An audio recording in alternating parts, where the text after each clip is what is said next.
I wish this was like an actual lineup and they could like play a game in the MLB. There's so many guys that you wouldn't suspect starting. So many guys who I think a lot of fans came into the season without high expectations. I mean, let me ask you this question. If you're an MLB fan, how high were your expectations for Cal Raleigh coming? How high were your expectations for Vladimir Guerrero Jr., Gleyber Torres? Javi Baez? Javi Baez is the best one. Javi Baez is what makes this team awesome. Javi Baez being the starting center fielder is absolutely wild. If you had that on your bingo card, no, you didn't. You didn't have that on your bingo card. Tigers fans obviously showed out, and Cal Raleigh with the 33 home run first half has been the highlight of the first half in the MLB to me, honestly. I've just been watching Cal Raleigh home run compilations. I've loved Cal Raleigh ever since he put the Mariners in the playoffs with that walk-off over the A's a couple years ago. That broke their no playoff streak. And it's all, just a left-handed power hitting catcher. If you're a Yankee fan, Cal Raleigh is the real Austin Wells. Cal Raleigh was Austin Wells the whole time. Jacob Wilson is an awesome player. Great bat to ball guy, speedy as hell. I'm pretty sure he's got a great glove too. 138 OPS plus is still that's amazing with 9 home runs, 339 batting average, 380 on base percentage. Yeah, really just an old school shortstop, and apparently a very slick defender, although his numbers are sort of average. Jose Ramirez is a usual suspect. Aaron Judge, of course, usual suspect. Vladimir Guerrero having a comeback season. Gleyber Torres having a comeback season. Although, yeah, a lot of people weren't sure about Guerrero, I think, after this 2023 season with the 1.8 WAR. He only hit 264 with a 345 on base percentage, but he came back last year and was one of the best players in the league, and he's been one of the best players in the league this year, too. He's not quite on the pace that he was last year, but the Blue Jays are doing very well, and he's been playing great recently, so that's definitely somebody that makes sense. But Javi Baez, really bad. I mean, Ryan O'Hearn repping the Orioles too. It's just sad that Ryan O'Hearn is the guy with all that talent on the Orioles, right? I mean, that's really what I think a lot of baseball fans figured.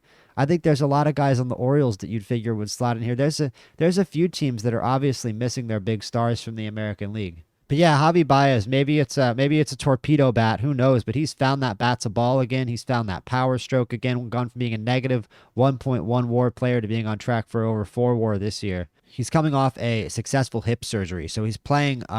He was playing with a lot of pain.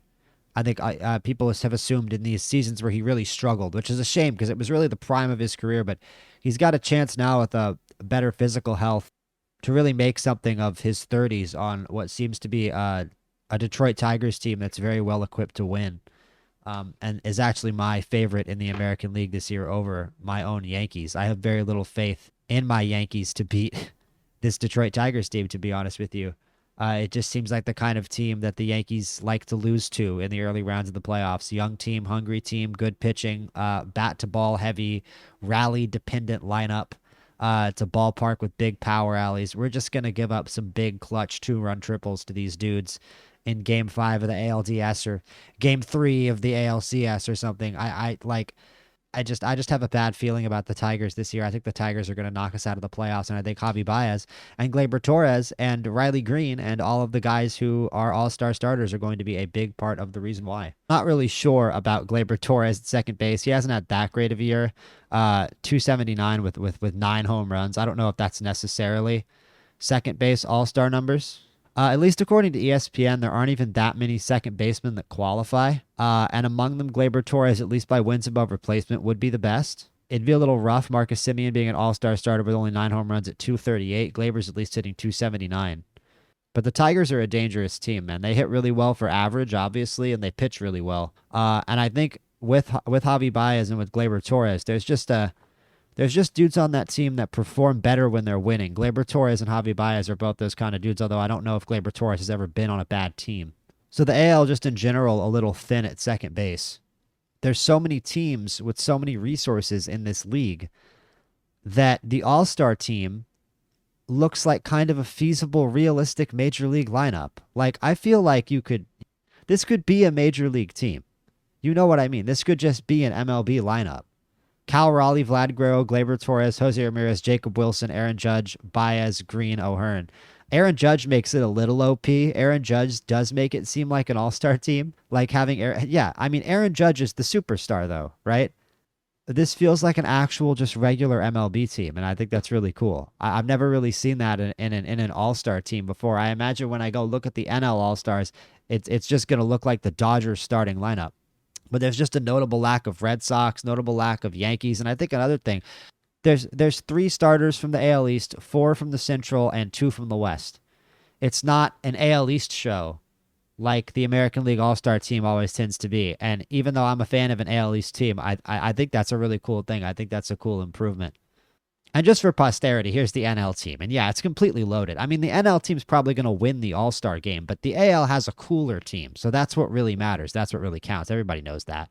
And they managed to only keep it at three Dodgers. That's nice. So there's so it's so if it's a Dodgers Tigers World Series, we're getting a preview here in the All-Star game. Lindor at shortstop is correct.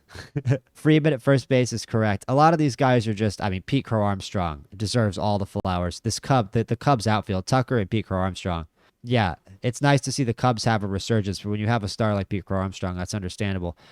And maybe we get a cool 2016 throwback in the NLCS this year with the Cubs and the Dodgers. But I just wanted to make a little baseball content. There's been a lot of fight content recently on the channel. And just thought I'd get back to my roots, get back to baseball, because I originally wanted this to be a baseball channel when I started it.